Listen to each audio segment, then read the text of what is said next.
Alhamdulillah, Alhamdulillahi ala ni'amihi fi syahr Sa'ban allazi ja'alana minal muslimin al-kamilin wa amarna bittaba'a sabilil mu'minin. Asyhadu an la ilaha illallah wahdahu la syarika lah, syahadatan man huwa khairul muqamah, wa asanun nadiyya wa asyhadu anna sayyidana Muhammadan abduhu wa rasuluh. Allahumma salli wa sallim wa barik ala Sayyidina Muhammadin nabil ummi wa ala alihi wa sahbihi wa barik wa sallim. Qala Allah Ta'ala fil Qur'anil Karim wa huwa asdaqul qailin, a'udzu billahi minasyaitonir rajim. Bismillahirrahmanirrahim. Ya ayyuhallazina amanu taqullaha haqqa tuqatih wa la tamutunna illa wa antum muslimun.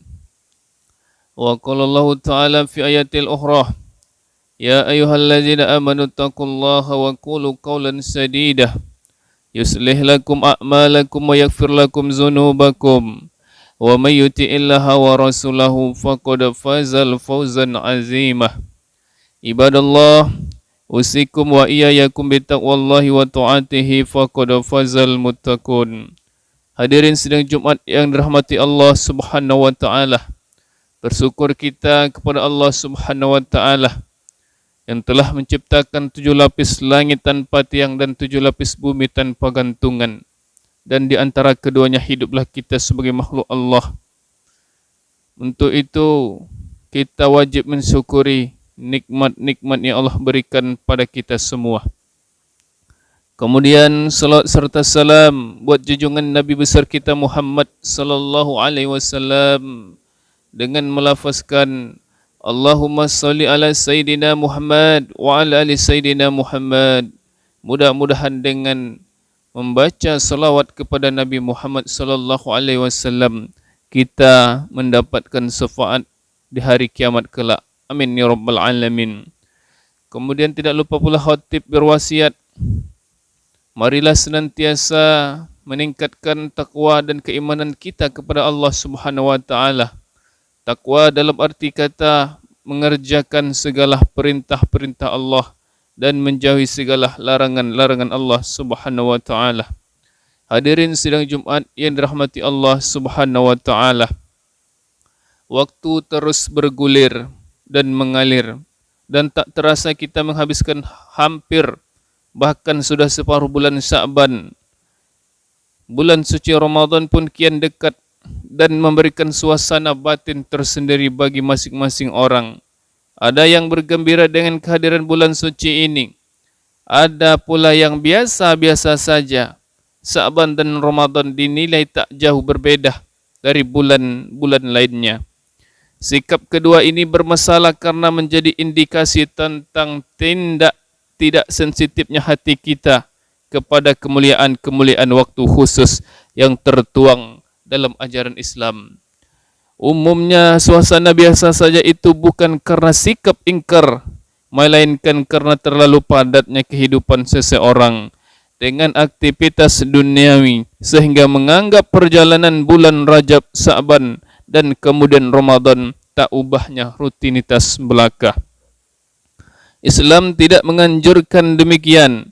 Imam Al-Ghazali dalam Ihya Ulumuddin menyebutkan adanya hari-hari utama al-ayyam al-fadilah. Hari-hari utama ini dapat ditemukan pada tiap tahun, tiap bulan dan tiap minggu. Terkait siklus bulanan, Imam Al-Ghazali memasukkan bulan Sya'ban dalam kategori bulan-bulan utama di samping Rajab, Zulhijjah dan Muharram. Ada hal yang istimewa dalam bulan Sya'ban. Ia menjadi jembatan menuju bulan Ramadan yang diagung-agungkan. Itulah sebabnya mengapa bulan ini dikatakan Sya'ban. Sya'ban yang berasal dari kata syi'ab bisa dimaknai sebagai jalan setapak menuju puncak.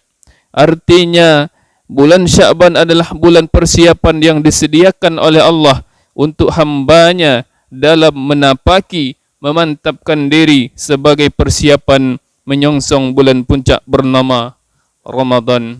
Hadirin sidang Jumat yang dirahmati Allah Subhanahu wa taala. Lantas apa yang mesti dipersiapkan sudah lazim kita menyaksikan bahawa Ramadan sebagai fenomena tahunan memberikan efek ekonomi dan peralihan budaya yang cukup signifikan. Menjelang puasa, kita jumpai pasar-pasar kian ramai, pusat-pusat perbelanjaan semakin menunjukkan gairahnya, hingga televisi pun menyesuaikan sajian tayangan kepada masyarakat yang mulai berubah semakin religius. Untuk menghadapi ini semua, kita butuh persiapan, tapi ini persiapan fisik dan material. Karena Ramadan memang membawa dampak material juga bulan sesudahnya, yakni Lebaran atau Syawal.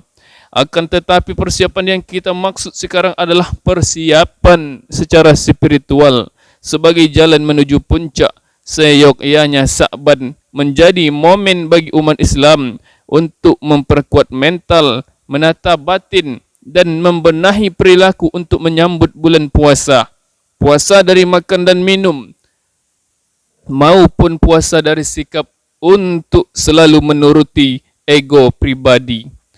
Rasulullah sallallahu alaihi wasallam bersabda, "Zakat sahran yaqfalun nasu anhu yaghni baina Rajab wa Ramadan wa huwa syahru tarfa'ul a'mal fihi ila rabbil alamin fa uhibbu ay yarfa'a amali wa ana sha'im."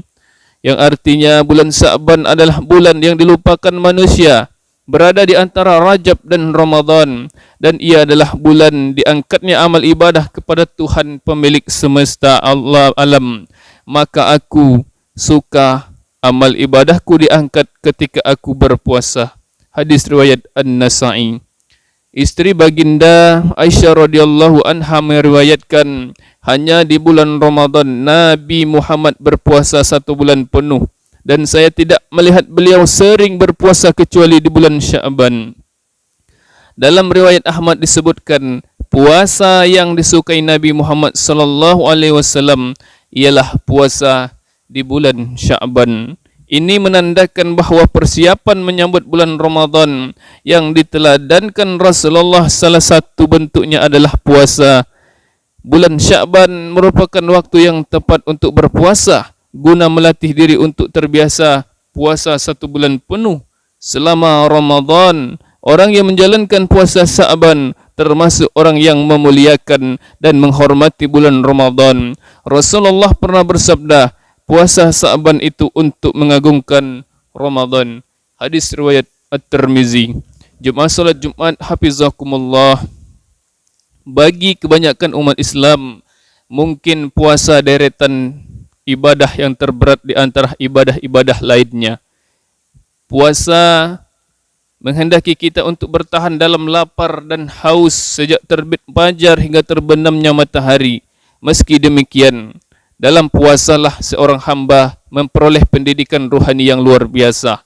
Puasa tak sekadar menahan diri dari aktivitas makan dan minum, tapi juga aktivitas lain yang menjadi selera hawa nafsu, seperti bohong, menggunjing orang, boros, pamer, suka dipuji, merasa lebih soleh, gemar menilai keimanan orang lain, dan lain-lainnya.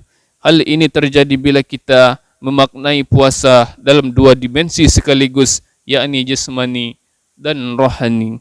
Sebelum menapaki bulan 1000 berkah yakni Ramadan, umat Islam dianjurkan untuk menggembleng diri dengan puasa dan meningkatkan kualitas ketakwaan kepada Allah, bukan semata dengan banyaknya ritual ibadah, melainkan pula meningkatnya kesadaran ketuhanan yang kemudian menjiwai seluruh gerak-gerik kita.